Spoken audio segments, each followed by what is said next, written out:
Yeah, and what we'll do is we'll head down to the other vent called the Po'o vent, and we can get a lot closer to it. How old is it?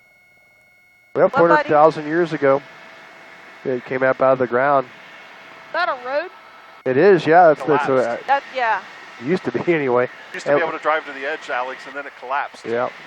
Yeah, what we'll do is head down to the Po'o event back over here. And back in January 3rd, 1983, they thought they had a forest fire out in the middle of the rainforest, so sent some of the park rangers out to investigate. And within a few days, we had a big giant fountain of lava shoots from 1,100 feet up in the sky, so Brad could see it from the Hilo town. They destroyed 2 housing areas. Royal Gardens got destroyed in 1983, and then by 1986, the town of Kanapala had been destroyed. Depending on the reference that you look at, between 187 to 200 homes were destroyed between the 2 housing areas. Yeah, some people decided to move their houses out in the back of a flatbed truck, but the insurance companies refused to pay for it. They call Lava Zone 1 over here. And they have what called the Chain of Craters Road underneath this over here. You can drive this. It tells you all the different dates for the different craters. Yeah, that one that's back over there has... part of the park, isn't it? It is, yeah. Yeah, the park extends all the way out to this crater back up over here. And so that looks like it's accessible if I go tomorrow. Yeah, absolutely. It takes you down to the shoreline out there. And when I moved over here in July of 2016, we had 2 lava tubes going into the ocean down there, but they've totally, all that stuff is gone. But yeah, let us fly night vision goggles out here one night as part of our medevac mission, because back in 2006, we had to be able to rescue any hikers over here in Volcanoes National Park. Yeah, since 1990, they had over 22 people get killed out here in some form or fashion. Yeah, back in the mid-90s, they had a bunch of Japanese tourists that fell into a lava tube that collapsed underneath them. And then right before we had the eruption, there was a tour guide that was out here trying to guide a couple people to go see the breakout lava flows. And they had a toxic cloud of hydrogen sulfide gas come over the top of them. Yeah, it killed him off, but the other 2 people made a run for it and was able to survive. That's amazing. And then the park rangers found his body out here after the sun came up. So another crater. Yeah, that's called the Mauna Ulu eruption. That was from 1969 through 1974. It did taper off in 1971 for about 3 months. But under night vision goggles, they do see in the infrared spectrum. Could not believe how many lava tubes are underneath the ground you couldn't see with the naked eye back over here. The place just absolutely glow of heat. Really? Yeah, it was, and now when you do that, it's not. Well, if you come out here and flew at night, yeah, there's no more lava tubes that are close to the surface, yeah, because once that magma chamber dropped down, they just totally disappeared, because this used to be the highlight of the tour right here. Sure. But then that thing just collapsed, and we had a whole bunch of pink ash come out of the top of that thing. And you may see a whole bunch of cameras out here. They have scientific instruments that are mounted on some pedestals back over here. They're all solar powered, and they're transmit radio data back to the U.S. Geological Survey. And we'll do the same thing. We'll just kind of climb up. We'll put it out to the left and out to the right-hand side for us. Yeah, I've only seen one person hike up this high. Had one of those little paper masks. So get the Ace hardware. They're still going to help you out. Yeah, using the scientists come over here. They have their gas mask either on or ready to go.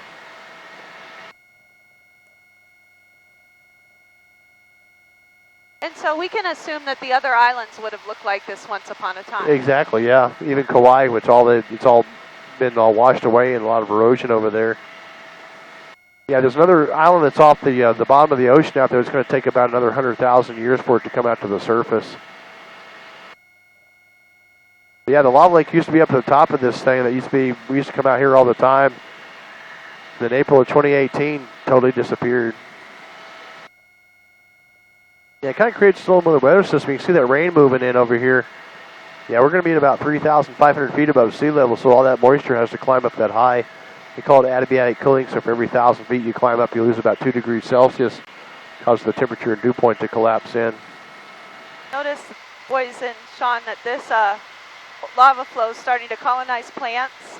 Yeah. That's what our driver was talking about. Oh, okay, like yeah. on the other side, they get so little rain that the lava flows could be 200 years old, but they look new. Yeah, the Ohia trees are the first ones to come back. There's a bunch of ferns out here.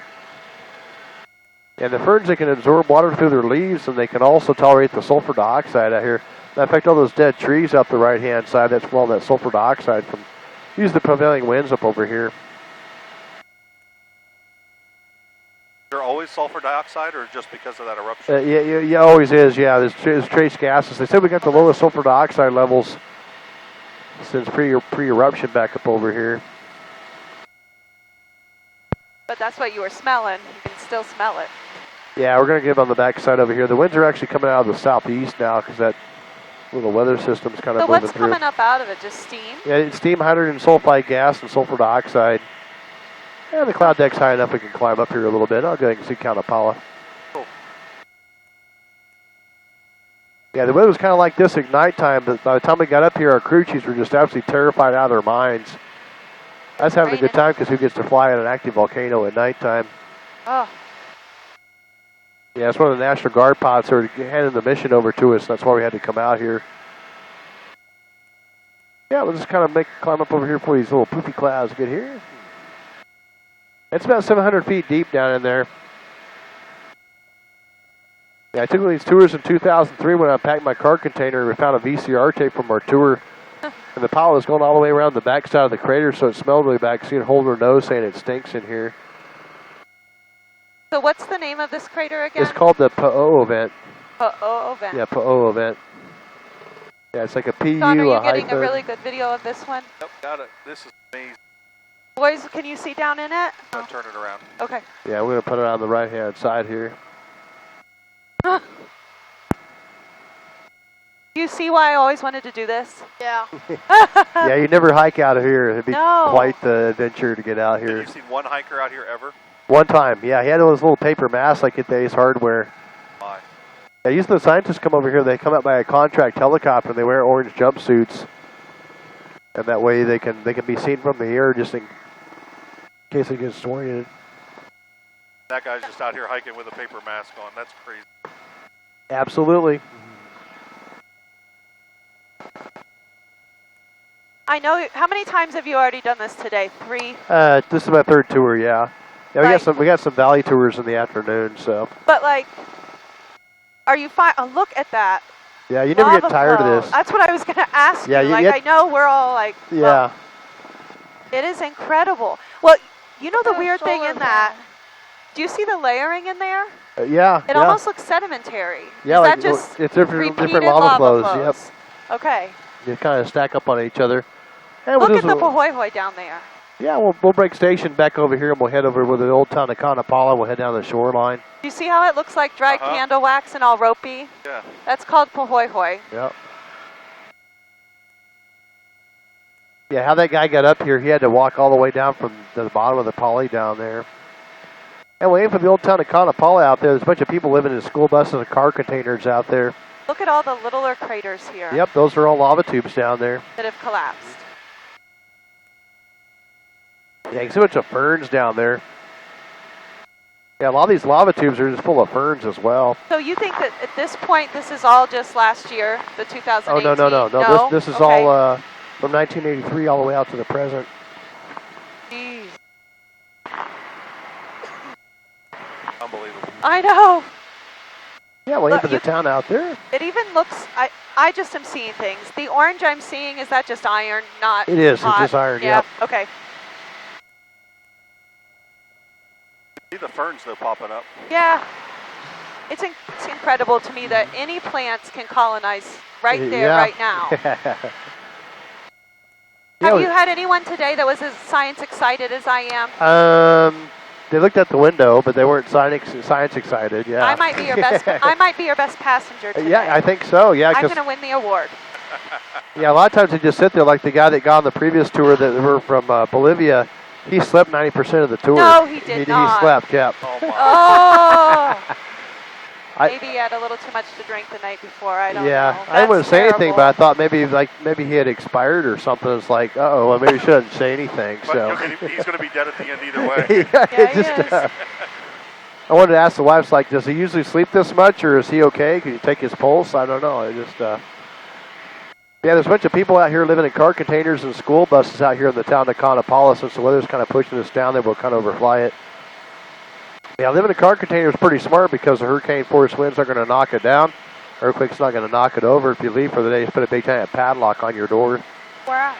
In this little town, he said? Yeah, we're going to go on the left-hand side of it down there. Yeah, back to the eruption, there's an emergency access road that got covered up in July of 2016. And they were working 24 hours a day in order to get that road back open. Because the fear was that these people that live out in this area, that the lava would come back towards the west. but it ended up going towards the southeast out there. Why don't people try to make homes out here? Because of the risk, I would think. You mean like why is this land all not populated? Yeah, like the whole Oh, island. it's called the East Rift Zone over here. This is the most active. Yeah, you can't get homeowners insurance out over here. They have what they call a lava exclusion in your homeowners policy. If you do get a policy, find somebody that will give it to you. Yeah, if the lava burns the house down, they'll cover the house, but the lava goes directly on top of the structure, they won't cover it. There's a lot of semantics you have to deal with. Yeah, back over here in the town of Conopala, it don't really make you feel too welcome. They have a sign that says, hey, if you don't live here, stay out. Oh. But you can drive down the road back over here. I had to come over to the Hilo Airport a few months ago to get an ID card. I decided to come out to this brand new black sand beach we're going to go look at today. That little island to the right, the one with the boxes and stuff? Yeah, those are all car that's containers. People live in houses. There's a guy that lives in a fishing boat down there on the lava field, too, as well. Yeah, he took a fishing boat. He cut the top of it off. He cut a Winnebago in half, put the top of the Winnebago on there. So there's obviously no zoning code down there. Not in this area, no. This is what they call the Puna District. The nicknames are called the Punatics. And the motto is, don't mess with the Punatics. Yeah, you'd never find a homeowners association over here. No. Yeah, this guy living in a school bus out there. Yeah, what we'll do is we'll head down to Cape Kumukai back up over here, and that's where all the devastation is at. Yeah, we'll head down to what we call the Pohiki Black Sand Beach. Yeah, and Sean Land, if you come back over here, Highway 130 intersects back over here to 137. You go down the shoreline back over here, and you can go to that brand new Black Sand Beach. It's only a dirt road in one spot, but they did a really good job rebuilding the road because they put a glue material over the top of it, so it keeps the dust down. And so when you say it's in black new, like new as of last year? Yeah, May of 2018, that beach was not there. And what happened was the lava cooled down fairly quickly. It popped a bunch of air bubbles into it, and they crack off into the ocean down there and float around for a while. We have what we call lava bergs. And the largest one they had was about the size of a school bus. Can you explain that all again, please, the lava bergs? So yeah, what happened was the lava cooled down fairly quickly into the ocean. It popped air bubbles into it like a froth. And then it would break off into the water out there and it'd float around for a while. So it almost like these huge chunks of cooled rock, because of the high water content, that would evaporate, make steam, and break the rock into little sand bits? Well, yeah, eventually, yeah, the current would do that too as well. And it washed up over here on what they call the Pohiki boat ramp, and it produced a brand new black sand beach. And so we're looking at that right now? Way out in the distance. Yeah, way out is Cape Kumukai. Yeah, once we get over, I'll dip it down to the left and out to the right. Yeah, it's about 25 miles away from Volcanoes National Park out to the Lani Estates. As a matter of fact, on the left-hand side... Like, probably people think, oh, well, I live 25 miles from the national park. Yeah, like, you're safe. Yeah, fine. You're not. No. Yeah, we had a 1960 eruption back over here where that cinder cone is at, out by Cape Kumukai, and there's also a 1960 eruption that was out there too as well. In fact, you can see the steam over here on Sean's side, and that originally was there from 1955, but then the fissures are back over here on the left. All that rain is going to move out of the way for us here, and then we'll head up to the geothermal power plant. Yeah, you have a geothermal power plant? We do. And a lot of people blame the eruption for it, but there's no scientific evidence for it. Yeah, one of the state senators, this is his district back over here, and his theory is because they've injected a fracking fluid into the ground for the past 30 years, that's created a soft spot in the crust. It's like you take a piece of cardboard, you put water drops on it, creates a soft spot in it. His theory is the magma's coming up through that softer spot. But the scientific community pointed out to him that, hey, we had a 1955 eruption and a 1960 eruption out here in the same spot. Yeah. But the power company, Hawaiian Electric, they don't own that power plant. It's a private company. They own power plants in Africa and South America, geothermal power plants out there. I was in Iceland 2 summers ago. Okay. And toured one there, and I did not realize that there was one in Ohio, or excuse me, in Hawaii. Okay, yeah. Look at the coastline erosion, Leanne. I know. It's beautiful, though, isn't it? You see why people are attracted because of the beauty of the coast, but then it does not seem like a good plan. Yeah, well, there's a lot of methamphetamine and heroin out in this area, too, as well, so your next-door neighbors, you may want to interview them before you buy a house out here, so there's a lot of shenanigans. This was where a lava flow would have hit the water. Well, back over here. Well, this one did here, but that's really older one back over here. Yeah, the one from May of 2018, that's the first one right there, and then by July 2018, that secondary flow was out there. And it destroyed over 706 homes between Lani Estates and the vacation land. If you kind of walk yourself in a mile from the shoreline, that's where the coastline used to be. So this is where we would say Hawaii's growing, Exactly. what we're seeing. Absolutely. Yeah, here's the geothermal power plant out the left-hand side. The cloud deck increased for us, so we're good to go. Yeah, the people in Lonnie Estates asked us not to get directly to the top of the house area back over here. But yeah, Leanne, you can start to see that milky green water out here. That's hydrochloric